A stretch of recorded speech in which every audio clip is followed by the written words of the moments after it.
Hey guys, welcome to another episode of Foodpreneur. My name is Ademi Okunowo, and the essence of Foodpreneur is to help emerging or existing entrepreneurs make it big in the food industry. This episode, we're going to do things differently. We're going to take real life experience from one of the greatest out of Nigeria. With me today, we have none other than Tobi Fletcher, a seasoned chef in the industry. Seasoned, like, is a very good friend of mine, and I followed his story from since I've known him, and he's done remarkably well. So today he's going to give us his experience on how he got started and how he made it to billionaire status. Amen. Yeah. So join me as I welcome Tobi Fletcher AKA Ofadaboy. So guys, welcome to Foodpreneur, Mr. Tobi Fletcher AKA Ofadaboy. That's not how we do it where I come from. I sell Ofada, right? So you say Ekabo Ogbeni Tobi Fletcher. Okay. Tamosi Ofadaboy. Okay, so Ekabo Ogbeni Tobi Fletcher Tamosi Ofadaboy. Better still.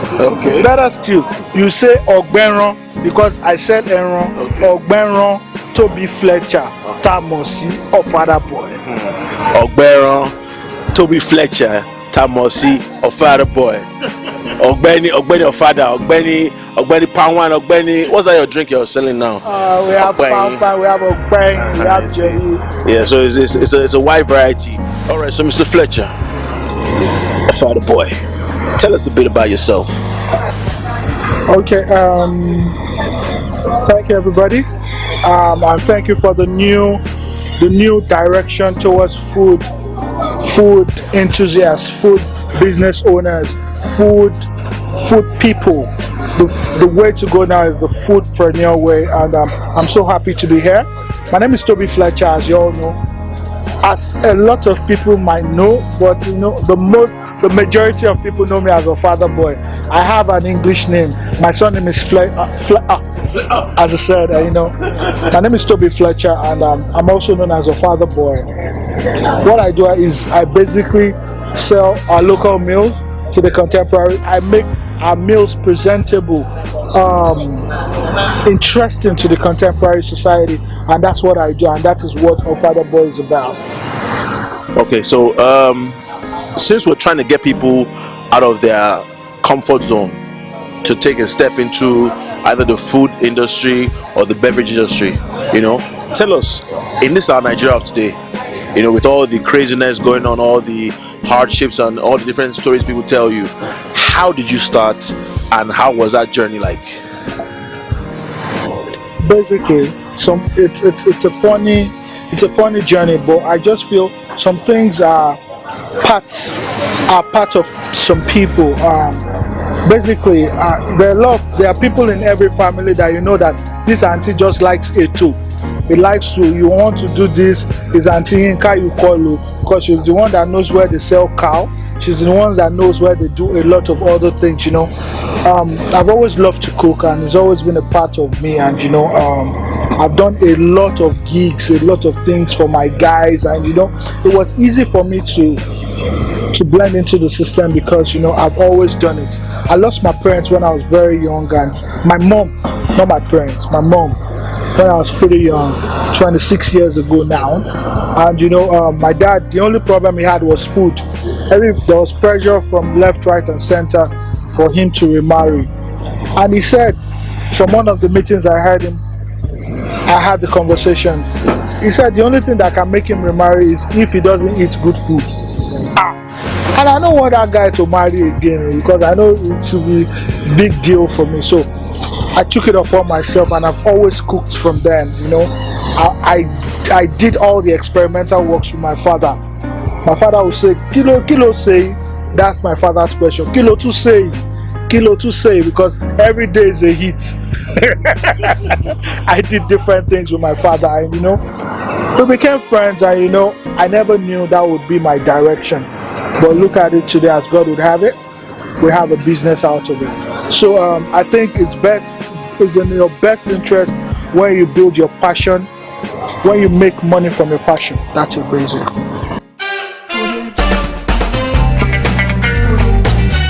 Okay, so Toby, some people find it very difficult to transition from passion to business. And I remember us talking back then, and you said there was this one party that sort of showed you the opportunities that were in the food space.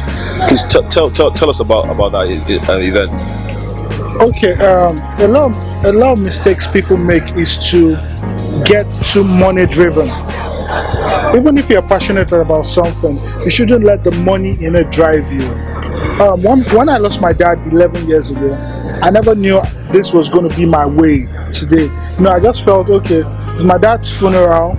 A lot of people say take 5K, take 10K, take all this money. And after the family meeting, there was this general stuff that we should get a caterer. And I felt, okay, it's my dad's funeral. I came up with my friend. We had money. We had all these things. Let's cook this food ourselves. So we killed 2 cows. We bought the ingredients. We did all those stuffs. The ashwabi we chose was more like the ashwa for service boys because we're the ones that serve. And we didn't start this as a business. So if you have a passion for something, you shouldn't jump into the business side of it. You should let your passion drive you into the business side of it, so that people will say, bah, after willingly, zealously showing your passion, they know that you deserve something. So if you get 5,000 for showing your passion in 5 instances, you know that you deserve 20,000. Because when people give you something, they try to cut it into tranches. So it was my dad's funeral, and we had a blast. We had a party, and I was the one that did the full catering. Everything we used there, we rented it because we never planned to start a business out of it. But after the event, we had 2 people that came back that the same food we made, we want you guys to do it. And from there, we've never looked back. It's been a hit back to back. That's very amazing. I think from what you've said so far, it's this is 11 years ago, and for you to be able to be in that space and be courageous enough to take on such, it was a big Yoruba event, so, and Yoruba we do parties big. What advice would you just give to, so as a take home, what would you say, okay, for those that are already in business, or for those that are looking to start, what one advice or 2 or 3 or 4, whatever, what advice would you give to emerging or existing entrepreneurs? One of the major things I'll tell entrepreneurs, especially food entrepreneurs, is to know your craft. A lot of entrepreneurs don't even know where Mile 12 is. You can't want to start a food business and not know where Mile 12 is. Mile 12 is the heart and soul of your business. For example, the field is the posh. You want to go to ShopRite, not very hard to say only 3,000 people. Whoa, boy. ShopRite, Lucifera. No, you need to understand. You need to know where Agege Abattoir is. Only that a lot of these things, you need to understand your business, the rudiments of it. Now the internet has made a lot of things easier for people. You understand, it has covered the majority part of it. A lot of people look big on social media, but their content is excellent. Beyond what is it? It's below par. Exactly. Sorry, I said Ofada, so my English is so that's it basically. You need to understand your business. You need to understand the rudiments of your business. You need to be able to defend. You are a caterer. What's the difference between Shokoko and Shokotete? A lot of people don't even know. You are dealing with a client from Mondo, and you are telling them, okay, you want to do this. You need to welcome your clients from their home. If you have a client, you're a caterer and you have a client, you should know that at least 40% of their guests will be from their village. Yeah. Do you understand? And they are from Mondo, for example, and you are telling them about Lafu. They'll feel insulted because Lafu is for Abeokuta people. Marugbo, you need to be able to talk to Marugbo, pounded yam, and so a lot of other things. So you need to understand your business to an extent, and you need content.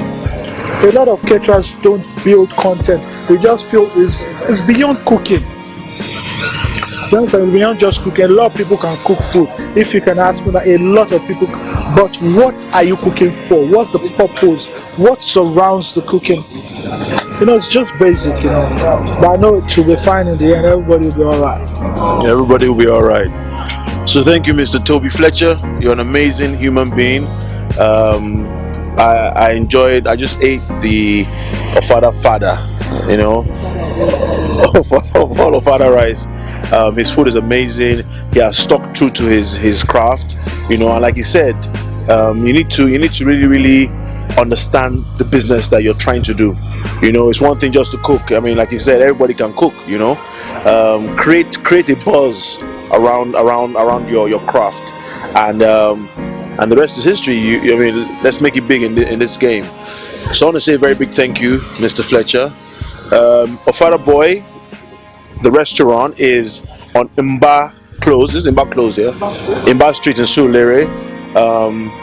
Amazing food, local dishes served like gold, amazing food, amazing fellow as well. Keep on keeping on. You're an amazing guy, man, like Fletcher. I'm making it sound like a church. Yeah, it's time for the offering. I'm getting emotional. Amazing. You can't be amazing without being amazing. Yeah, that's the truth of it. But sincerely, I appreciate this moment. This moment means I've had several interviews, BBC, Voice of America. I've had 1,000,001 interviews, but this particular one means a lot to me because it's coming from a colleague. And when you reflect on some things, you know that collaborations are better than competitions. Do you understand? Because collaborations it softens your heart, it makes you learn. But competitions increases your ego. Do you understand? And this means a lot to me. And food business is interesting business, but you just basically need to understand your craft. Thank you everybody for this moment. Thank you for this time, and thank you to Foodpreneur.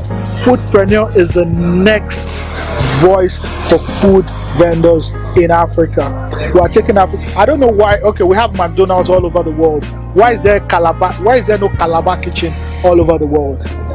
Calabar has one of the highest number of soups in Nigeria. We should be able to sell imagine we are selling curry sauce from China. China said they don't even eat that curry sauce that you people eat again. Do you understand? They don't eat it anymore. So we need to be able to sell our craft. We need to be able to sell our vegetables. We need to let the world know that we have a voice. We are the giants of Africa, not just by population. Not just by population, but by what we have, the content of what we have. Thank you so much for coming. Thank you for coming to Ofadaboy. Thank you. Thank you very much, Mr. Fletcher. So check him out on Instagram at Ofadaboy. And the restaurant is on Imba Street in Surulere. Come through for amazing food, Ofadaboy. Thanks for watching another episode of Foodpreneur. Please subscribe and comment any question you have or anything you want to tell us in the comment section. I really appreciate you guys. Keep on telling a friend, tell a friend, tell a friend. This is Foodpreneur. See you same time next week.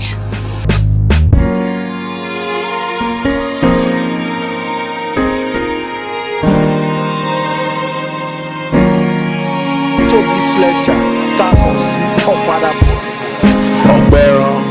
Tobi Fletcher Ofadaboy.